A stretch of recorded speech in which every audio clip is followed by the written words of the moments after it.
What a wonderful gift life is. And I can't say that at a better time than today. The sun is shining. God's creation is just so beautiful. Especially, I can't say it enough. I'm partial to sunshine, first of all. So this is a great day. It's a great day to celebrate life. And it doesn't take much to open our eyes to the beauty of what we have. The miracles of life are happening all around us, every minute, every hour of the day. But sometimes we let all that fall by the wayside when we immerse ourselves in fear, doubt, and anxiety. Life is truly a beautiful, miraculous gift that needs to be savored and enjoyed. It's meant for our pleasure, our edification, and our thanksgiving. When we receive a gift, oftentimes we have no clue of what's inside that gift unless we open it. You see, life is like that because life unfolds in surprising ways. A child in a mother's womb is a gift. Therefore, how sad and tragic it would be to return that gift to God unopened.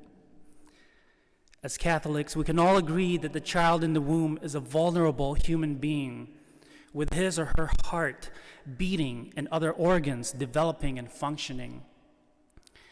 And to think in the space of an hour, this precious living being peacefully cradled in his or her safe home would be violently removed from his or her quiet world and forever destroyed. Yet no other issue could be more divisive than abortion. To be very blunt, it seems it's not an argument anyone is going to win. The loudest advocates on both sides, I think, are terrible representatives for their cause. One side may view the unborn as subhuman with no rights, while the other side is quick to attack and label the mother or those who support a woman's right to choose as killers or murderers, leaving no room for mercy and empathy. Remember, Jesus has already warned us against casting the first stone, but we're so good at throwing stones at each other. This begs the question, if abortion is such a complex and divisive issue, what then can we do to protect the unborn? We do what we do best. We help, we assist, we raise up, we encourage, we cultivate a culture of life and love. And to make that happen, we must, first and foremost, consider the extremely human, complex, and often heartbreaking reasons behind a woman's private decision. Think first about the circumstances under which some women made that choice. Imagine the feeling of isolation and abandonment, because oftentimes the man, equally responsible, had long since fled the scene. Consider also the vulnerability of women and men who are at the crossroads and making a very difficult decision about whether or not they would have a child for whatever reason. Think of what goes through a woman's mind long after the abortion. The doubt, the self-accusation, the sorrow, the guilt, the feelings of regret and remorse. The job of the church is not to play politics with abortion by demonizing the other side through hateful and vile attacks. No, our role as a church is to reach out in compassion to those who are at their breaking point and not only encourage to make the right decision, but also have very concrete and direct ways in which the church reaches out to help them. At my home parish at St. Paschal, for instance, we have Monica's House, which is run by Aid for Women. They provide housing, but they also require women to be in school or be looking for a job or have a job. And they also have to make sure that their children have proper daycare, because eventually that's going to be the mother's responsibility anyway. The idea is to help these mothers get on their feet and become independent, and especially be good parents to their child, whether the father is involved or not. That is cultivating a culture of life and love. Rather than condemning and shaming people for making decisions out of desperation and fear, let's use instead compassion in the midst of confusion. Shelter the woman who leaves an abusive husband and has nowhere to go. Hold the hand of that teenager who thinks that her world is coming to an end because of fear that her parents will kick her out of the house. Walk with a young man who needs guidance about living responsibly.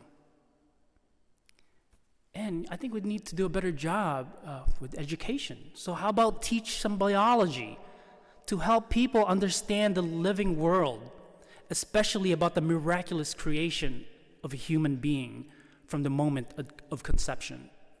Show an example of a life lived joyously and productively. It can make a big difference between life and death. And that is cultivating a culture of life and love. But it cannot stop there.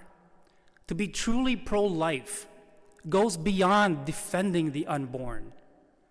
The church calls us to advocate for the born, the children who are abused, neglected, or live in poverty, the babies torn away from their parents with no plan to reunite them, the single mothers struggling to make ends meet, and those living in the margins of society.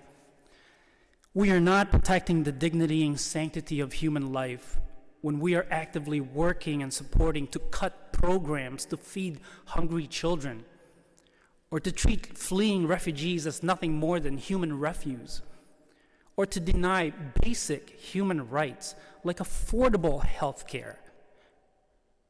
Do you know that the Catholic Church called for universal health care for the United States in 1917? This isn't something new. It's something that's been talked about for decades. The bottom line is, we Christians need to act in ways that do not undermine the reputation of the gospel. Jesus teaches us to love others. Loving others does not stop once a child is born.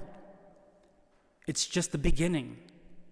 So yes, we should and we must continue caring about the issue of protecting the unborn. No question about that. But we should care just as passionately about all the other issues that are devastating the lives and squashing the dignity of children whom God created and whom God loves so deeply. As a Christian community, may we refrain from anger and condemnation, and may we seek to be known more for what we are for than what we are against. So let's ask God for the courage and strength to always honor life and every joy it brings.